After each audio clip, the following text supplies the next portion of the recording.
لله رب العالمين والصلاة والسلام على سيد الأنبياء والمرسلين وعلى آله وأصحابه أجمعين أما بعد فأعوذ بالله من الشيطان الرجيم بسم الله الرحمن الرحيم أفرأيت من اتخذ إلهه هواه صدق الله مولانا العظيم.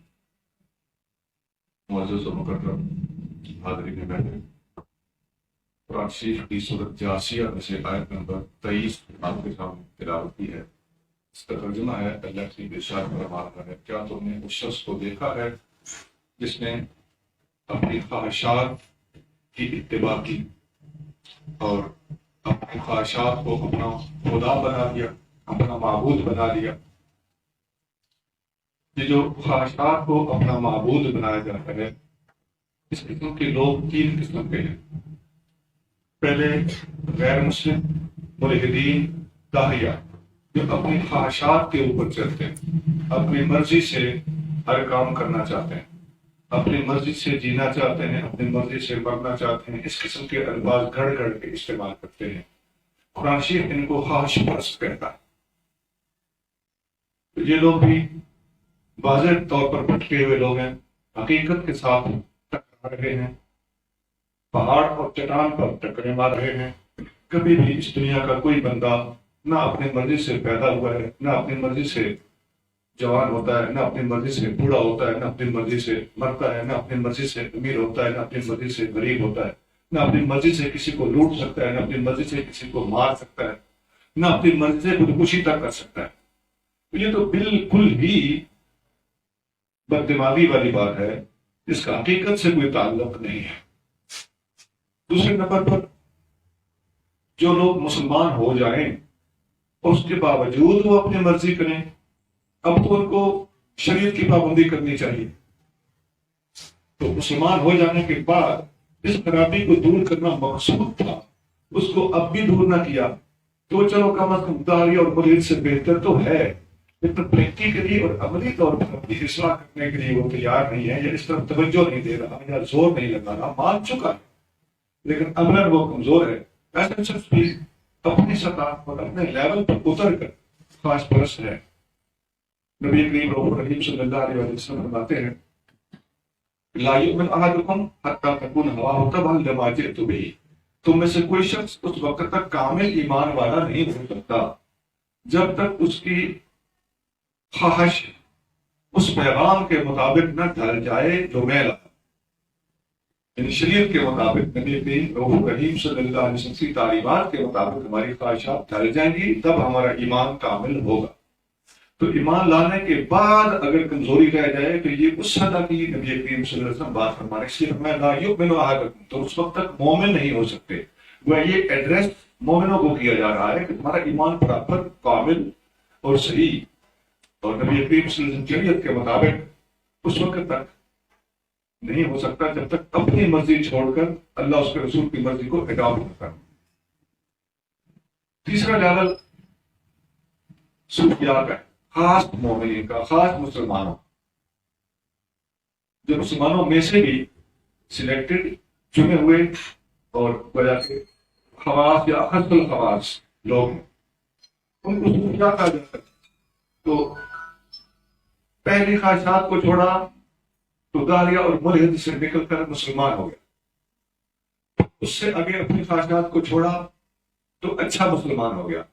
مزید اپنی خواہشات اور اپنے نفس کی مخالفت کی تو اللہ کا ولی بن گیا. تو یہ ولایت کے درجے کی بات ہو رہی ہے جو تیسری بات ہے. تو ایسا بندہ اللہ کا ولی ہوتا ہے، یہ ہمیشہ نفس کی مخالفت، اپنی خواہشات کے اوپر نظر رکھتا ہے. نبی کریم صلی اللہ علیہ وسلم فرماتے ہیں، المجاہد من جاہد نفسہ، بڑا مجاہد وہ ہے جس نے اپنے نفس کے خلاف مجاہدہ کیا اور جہاد کیا. تو یہ اس جہاد کی یہاں بات ہو رہی ہے، اور اس جہاد میں جنگ شامل ہونے والا، اس جنگ کو لڑنے والا، اپنے خواہشات کی مخالفت کرنے والا بندہ اللہ کا مقرب ہوتا ہے، اللہ کا ولی ہوتا ہے. یہ ایک بہت بڑا درجہ ہے نفس کی مخالفت کرنے والوں کا، اپنی خواہشات کو ترک کرنے والوں. بعض صوفیاء فرماتے ہیں کہ نفس ہی اللہ اور بندے کے درمیان رکاوٹ ہے. اگر بندہ ایک قدم، ایک پاؤں اپنے نفس کی گردن پر رکھے تو اس کا دوسرا پاؤں اللہ کی بارگاہ میں ہوگا. اللہ تک پہنچنا اگرچہ مشکل بھی ہے لیکن اگر اس لحاظ سے دیکھا جائے تو یہ 2 قدم کا فاصلہ ہے. ایک قدم نفس پر، دوسرا قدم اللہ کی بارگاہ. شاید اس سے ملتی جلتی بات علامہ اقبال علیہ رحمت نے لکھی ہے، اگر کوئی شاعر آئے مجسر، شبانی سے کلیمی 2 قدم ہے. شبانی کیا ہے؟ موسیٰ علیہ السلام پہلے بکریاں چراتے تھے، اس کو وہ شبانی کہہ رہے ہیں علامہ اقبال. اور کلیمی کیا ہے؟ اللہ کے کلیم بن گئے. کلیم اللہ بننا فاصلہ کتنا تھا؟ 2 قدم. یہ طے کس نے کرایا؟ حضرت شعیب علیہ السلام. نبیوں کا استاد اللہ اور نبی ہو سکتے ہیں، عام آدمی نبیوں کا استاد نہیں ہو سکتا. تو لہٰذا علامہ اقبال کے اس شعر پر کوئی علامہ اقبال پر اعتراض نہیں کر سکتا. ان کی بات اس حد تک ٹھیک ہے. معاملہ تو 2 قدم کا ہی ہے، بشرطے کہ ہم اپنی خواہشات پر، اپنے نفس پر قابو پا لیں تو دوسرا قدم اللہ کی بارگاہ میں ہوتا ہے. ہمارے مرشد قریب حضرت محمد راشد روزردھنی بادشاہ رحمۃ اللہ علیہ ایک دفعہ تشریف فرما تھے، تو آپ نے اپنا قدم مبارک ایسے بیٹھے بیٹھے آگے بڑھایا. مریدین نے پوچھا حضور یہ آپ نے کیا کیا ہے؟ آپ نے فرمایا میں نے بزرگوں سے سنا ہے کہ اللہ تعالیٰ تک پہنچنا تو 2 قدم کا راستہ ہے، لیکن میں نے اپنے نفس پہ اس قدر الحمدللہ قابو پا لیا ہے کہ میرا پہلا قدم ہی اللہ کی بارگاہ میں جا رہا ہے. وہ اس لیے کر رہے تھے کہ پہلا قدم ان کا پہلے نفس پر موجود تھا، تو ایکچولی یہ دوسرا قدم تھا. پہلے قدم پر تو وہ قائم ہو چکے تھے، اس پر وہ مستقیم ہو چکے تھے، گامزن ہو چکے تھے، تو نفس پر قابو تھا. تو دوسرا قدم جو دیکھنے والوں کو پہلا قدم نظر آ رہا تھا وہ ظاہر ہے وہ اللہ کی بارگاہ میں پہنچے گا. حضرت رحمان بابا پشتوں کے ایک شاعر گزرے، آپ فرماتے ہیں چی یو قدم تر عرشہ بھورے رسی مالی دلد رفتار تر درویشان. جو 1 قدم سے عرش تک پہنچ جاتے ہیں، میں نے ان درویشوں کی رفتار دیکھی، اور دیکھی کیا تھی؟ وہ اپنی بات کر رہے تھے، لیکن اللہ والے بات لپیٹ کے کرتے ہیں، ہم نہیں دیتے. تو یہ ان کا مقام ہے، حضرت روزردھنی بادشاہ کا مقام ہے. یہ ہر ولی کا مقام ہے کہ جب 1 قدم نفس پکڑتا ہے تو دوسرا قدم اللہ کی بارگاہ میں ہوتا ہے. تو میری گفتگو کا خلاصہ ہے 3 چیزیں. داعیہ اور ملحدین سے نکل کر اسلام میں آنا، یہ اپنی خواہشات کو چھوڑنے کا پہلا اسٹیپ ہے. پھر مسلمان ہونے کے بعد نبی کریم صلی اللہ علیہ وسلم کی شریعت کی پیروی کرنا، یہ اپنے نفس کی مخالفت کا دوسرا اسٹیپ ہے.